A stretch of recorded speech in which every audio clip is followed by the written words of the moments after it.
আসসালামু আলাইকুম দর্শক, ব্রেকিং একটা খবর। টিউলিপের 10 বছর জেল হতে পারে। দর্শক, সাবেক প্রধানমন্ত্রী শেখ হাসিনার বোনের মেয়ে টিউলিপ সিদ্দিক কিন্তু কিছুদিন আগে দুর্নীতির জন্য উনি লন্ডনের মন্ত্রিসভা থেকে পদত্যাগ করেছেন। কিন্তু এবার বিভিন্ন সংবাদ মাধ্যম তারা প্রচার করে আসছে টিউলিপের 10 বছর জেল হতে পারে। দর্শক, খবরে বলা হয়েছে যুক্তরাজ্যের সাবেক সিটি মিনিস্টার টিউলিপ সিদ্দিকের বিরুদ্ধে দুর্নীতির তদন্ত করছে দেশটির ন্যাশনাল ক্রাইম এজেন্সির গোয়েন্দা কর্মকর্তারা। বাংলাদেশের দুর্নীতি দমন কমিশনের সঙ্গে সম্প্রতি ঢাকায় এক গোপন বৈঠকের পর ব্রিটিশ কর্তৃপক্ষ এই তথ্য দেয় বলে জানিয়েছে ব্রিটিশ সংবাদ মাধ্যম ডেইলি মেইল। দর্শক, লন্ডনের কর্মকর্তারা বাংলাদেশের সঙ্গে গোপনভাবে তারা বৈঠক করে গেছে।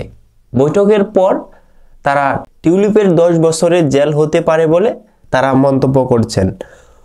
দর্শক, খবরে আরও বলা হয়েছে রূপপুর পারমাণবিক বিদ্যুৎ কেন্দ্রের চুক্তির মাধ্যমে টিউলিপ ও তার পরিবারের সদস্যরা 3.9 বিলিয়ন পাউন্ড আত্মসাৎ করেছে।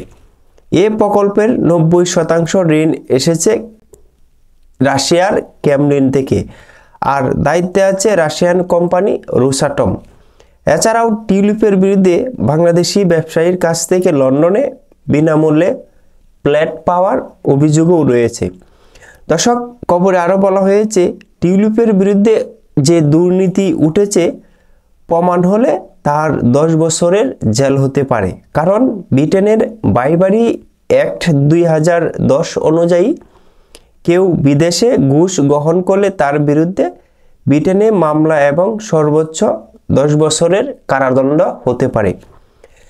এনসিওর কর্মকর্তারা বাংলাদেশ সরকারকে সহায়তা করার প্রস্তাব দিয়েছেন যাতে আন্তর্জাতিক চুক্তির আওতায় টিউলিপ সিদ্দিকের বিরুদ্ধে আইনি ব্যবস্থা নেওয়া সম্ভব হয়। এই সূত্রটি আরও দাবি করে আসছে এনসিও শুধু বাংলাদেশের জন্য নয়, বরং যুক্তরাজ্যে টিউলিপ সিদ্দিকের বিরুদ্ধে মামলার জন্য তথ্য সংগ্রহ করতে পারে। এনসিওর বাংলাদেশ এটি দ্বিতীয় সফর। গত বছরের অক্টোবরে প্রথম সফরে সংস্থাটি অন্তর্বর্তী সরকারকে দুর্নীতির তদন্তে সহায়তার প্রস্তাব দেয়। অভিযোগ রয়েছে শেখ হাসিনার মন্ত্রিসভার সদস্যরা প্রতি বছর প্রায় 13 বিলিয়ন পাউন্ড বিদেশে পাচার করতেন। টিউলিপ সিদ্দিক গত মাসে লেবার পার্টির পদ থেকে পদত্যাগ করেন, যা তার বিরুদ্ধে চলমান তদন্তের কারণে হয়েছে বলে ধারণা করা হচ্ছে। টিউলিপ সিদ্দিক ও তার পরিবারের বিরুদ্ধে আরও দুটি ফৌজদারি তদন্ত পরিচালনা করছে দুদক, তবে তিনি এসব অভিযোগ প্রত্যাখ্যান করেছেন। লেবার পার্টির পক্ষ থেকে বলা হয়েছে এই অভিযোগের পক্ষে কোনো প্রমাণ উপস্থাপনা করা হয়নি। টিউলিপ সিদ্দিকের সঙ্গে এ বিষয়ে কেউ যোগাযোগ করেনি এবং তিনি এসব অভিযোগ সম্পূর্ণ অস্বীকার করে আসছেন। লেবার পার্টির একটি সূত্র জানিয়েছে এনসিও বা বাংলাদেশের কর্তৃপক্ষের কেউ এখন পর্যন্ত তার সঙ্গে যোগাযোগ করেনি। এনসিও ও ব্রিটিশ স্বরাষ্ট্র মন্ত্রণালয় এই বিষয়ে কোনো মন্তব্য করতে রাজি হয়নি। দর্শক, কথায় আছে পাপ কখনো বাপকেও ছাড়ে না। দর্শক, শেখ হাসিনার পরিবারের সকল সদস্যরা তারা দুর্নীতি এবং টাকা লুটপাটের মিশনে নেমে পড়েছিলেন। সকল তথ্যে এসবই উঠে আসছে।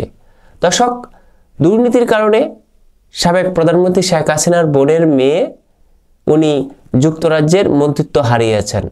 তবে এবার বাংলাদেশ থেকে যে বিলিয়ন বিলিয়ন টাকা পাচার হয়েছে তাতে তার সহযোগিতা রয়েছে বলে অনেক সংবাদ মাধ্যম ধারণা করা হচ্ছে। যদি অভিযোগ সত্য হয় তাহলে তার কমপক্ষে 10 বছরের জেল হতে পারে। দর্শক, টিউলিপের বিরুদ্ধে যে অভিযোগ তোলা হচ্ছে সকল কিছু কিন্তু টিউলিপ অস্বীকার করে আসছেন। উনি এসবের সাথে কোনো তার সংশ্লিষ্টতা নেই। দর্শক, আজকের মতো বিদায় নিচ্ছি। পরবর্তী কোনো ব্রেকিং আপডেট আসলে আপনাদেরকে জানিয়ে দেওয়ার চেষ্টা করব। ধন্যবাদ, ভালো থাকবেন, ভালো রাখবেন এই প্রত্যাশা। আসসালামু আলাইকুম।